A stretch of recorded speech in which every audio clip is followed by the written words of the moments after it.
Ukraine ने रूस के खिलाफ एक बड़ा हवाई हमला किया है। यूक्रेन के ड्रोन हमले में रूस के कई आर्मी विमान तबाह हुए हैं। इस हमले के बाद रूसी एयरबेस में अफरा तफरी मच गई है और वहां चारों तरफ धुआं ही धुआं दिखाई दे रहा है। इस हमले में कई लोगों के मारे जाने की आशंका है। यूक्रेनी मीडिया के अनुसार ये अब तक का सबसे बड़ा ड्रोन हमला माना जा रहा है। दावा यह भी है कि इस दौरान रूस के 40 से ज्यादा विमानों को नष्ट कर दिया गया है। नमस्कार, आप देख रहे हैं न्यूज 18 का डिजिटल प्लेटफॉर्म और मैं हूं आपके साथ सृष्टि शर्मा। यूक्रेन ने रूस के 4 अहम एयरबेस ओलेनिया और बेलाया पर हमला किया है। यूक्रेनी सेना ने इस हमले में ड्रोन का इस्तेमाल किया है। बताया जा रहा है कि जिन एयरबेस को निशाना बनाया गया है वो रूस यूक्रेन सीमा से काफी अंदर में पड़ता है। यूक्रेनी मीडिया रिपोर्टर्स के मुताबिक यह हमला यूक्रेनी सेना का अब तक का सबसे बड़ा ड्रोन अटैक था। यूक्रेन ने खास तौर से उस बेस को निशाना बनाया जिसका इस्तेमाल रूस उस पर बम बरसाने के लिए कर रहा था। यूक्रेन का रूस के एयरबेस पर हमला ड्रोन हमले का है। वीडियो ने बता दिया कि जेलेंस्की हार मानने नहीं जा रहे हैं। इस वीडियो ने पुतिन की सेना का गुरूर तोड़ दिया है क्योंकि जेलेंस्की की ड्रोन फोर्स ने पुतिन के परमाणु एयरबेस पर हमला किया है।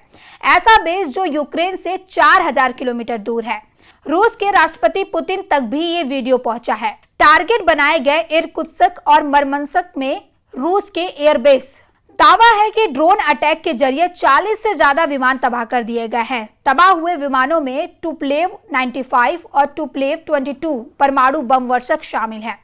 ये दोनों लॉन्ग रेंज तक परमाणु बम की बारिश कर सकते हैं और यूक्रेन पर इन विमानों से कई बार हमले किए गए हैं। ये विमान रूस के लिए बहुत अहम है। जैसा कि टुपोलेव 95 1950 के दशक का पुराना विमान है, लेकिन अब भी यह कई क्रूज मिसाइल ले जाने में सक्षम है जो दूर दूर के शहरों को निशाना बना सकते हैं। इसमें जेट इंजन की जगह बड़े घूमने वाले प्रोपेलर लगे होते हैं और यह लंबी दूरी तय कर सकता है। वही टुपोलेव 22 एक हाई स्पीड विमान है जो खास तौर से मिसाइल कैरी कर सकता है। इन विमान के हमलों को रोकना यूक्रेन के लिए आसान नहीं होता जब तक वे अमेरिका या यूरोप के अत्याधुनिक सुरक्षा सिस्टम का इस्तेमाल न करें। A-50 एक दुर्लभ और महंगा जासूसी विमान है। रूस के पास लगभग 10 ऐसे विमान हैं जिनकी कीमत लगभग $350 मिलियन प्रति विमान है। वही टुपोलेव 160 जो दुनिया का सबसे बड़ा बम वर्षक विमान है, 1980 के दशक में बनाया गया है, लेकिन आज भी रूस की वायुसेना का सबसे खतरनाक विमान माना जाता है। यह कई शक्तिशाली मिसाइल ले जाने में सक्षम है। यूक्रेन के रूस के एयरबेस पर ड्रोन हमले का वीडियो को देखकर रूस की एयरफोर्स भी डर गई है क्योंकि उसके सबसे खतरनाक बॉम्बर विमानों को जेलेंस्की के स्पेशल मिशन में जला दिया गया है। पुतिन अब बहुत खतरनाक बदला लेंगे, इसकी पूरी गारंटी है। इसका पहला टारगेट यूक्रेन के 3 शहर बन सकते हैं जिनमें पहले के खिलाफ ऑपरेशन शुरू हो गया है। वही जेलेंस्की को दहलाने के लिए पुतिन ने सुमी कांड शुरू कर दिया है। सुमी यानी वो शहर जो रूस के बॉर्डर से लगा हुआ है और यहाँ पर पुतिन अब जेलेंस्की की फौज को ऐसी सजा देने जा रहे हैं जिसकी उम्मीद जेलेंस्की को भी है। जेलेंस्की का दावा है कि पुतिन ने सुमी शहर पर कब्जा करने के लिए 50,000 सैनिक तैयार कर लिए हैं। ये सैनिक इस वक्त सुमी की तरफ बढ़ने वाले हर मोर्चे पर पहुंच रहे हैं। ये 50,000 सैनिक पुतिन की सबसे खतरनाक फोर्स का हिस्सा है। यही पुतिन के सुमी कांड की शुरुआत कही जा रही है जिसमें जेलेंस्की को जकड़े जाने की पूरी तैयारी है। ये पुतिन का मिशन एनाकोंडा है जिसमें यूक्रेन को फंसाने के लिए पुतिन ने जाल डाल दिया है। अब पुतिन को जवाब देने के लिए जेलेंस्की ने क्या किया, वो पुतिन के होश उड़ा सकता है। 31 मई और 1 जून को रूस में 2 पुल उड़ा दिए गए। पहला पुल ब्रैस्क में उड़ाया गया और दूसरा पुल कुर्स्क में उड़ा दिया गया। ये दोनों जगह यूक्रेन बॉर्डर से ज्यादा दूर नहीं है। यहाँ पुल को उड़ाने के बाद ट्रेन हादसे भी हुए। कई लोगों की मौत की खबर है। 4 घंटे बाद कुर्स्क में भी एक पुल उड़ा दिया जाता है और एक मालगाड़ी यहाँ हादसे का शिकार होती है। इसी मालगाड़ी में रूस की फौज के लिए ईंधन जा रहा था।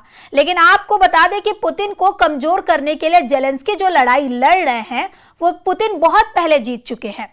कुर्स्क से जेलेंस्की की फौज सिर पर पैर रखकर भागी है, जबकि सुमी की हालात ऐसे हैं कि अब तक सैकड़ों गांव या तो खाली हो चुके हैं या फिर खाली कराए जाने की तैयारी है। करीब 60,000 लोगों को मई के दौरान ही सुमी से हटा लिया गया है। पुतिन ने यूक्रेन को पूरी तरह रौंदने का फाइनल फैसला कर लिया है क्योंकि अब सीधा सीधा राजधानी कीव पुतिन के टारगेट पर आने वाली है। इसका इशारा पुतिन की नई रणनीति से पता चला है। पुतिन के सुमी कांड में खार्किव भी शामिल है क्योंकि पुतिन के टारगेट पर है ये 2 बड़े शहर खार्किव और सुमी। जहां जेलेंस्की को युद्ध में जकड़कर पुतिन बनाना चाहते हैं बफर जोन, जिसे जेलेंस्की अब बता रहे हैं इसे पुतिन का किल जोन, यानी ऐसी जगह जहां से फरार होना भी मुश्किल होगा। जेलेंस्की के बड़े बड़े शहरों पर जिस तरह के हमले हो रहे हैं, उसने साबित कर दिया कि पुतिन के सामने चाहे ट्रंप हो या फिर उनका मिलिट्री ग्रुप नेटो, रूस किसी भी कीमत पर यूक्रेन को बख्शने वाला नहीं है। साफ दिख रहा है कि पुतिन का गुस्सा है आउट ऑफ कंट्रोल हो चुका। पुतिन ने मई महीने में बहुत तेज हमले किए हैं और अब जून में पुतिन का खौफ डबल हो चुका है। ट्रंप को भी लग रहा है कि जून का महीना यूक्रेन में जेलेंस्की के लिए करो या मरो होने वाला है। पुतिन की सेना अब छोटी छोटी टुकड़ियों में ही हमले कर रही है और कई जगह वो मोटरसाइकिल पर सवार होकर भी अटैक कर रहे हैं। पुतिन की तीनों सेनाओं के पास उन इलाकों में ऑपरेशन की जिम्मेदारी है जो यूक्रेन के अंदर ही नहीं बल्कि दूसरे मोर्चे पर हो रहे हैं। रूस की सेना इस वक्त 1000 किलोमीटर के मोर्चे पर यूक्रेन के साथ लड़ रही है। खार्किव से खेरसॉन तक फ्रंट एक्टिव है और रूस किसी मोर्चे पर जेलेंस्की को डिस्काउंट नहीं देना चाहती।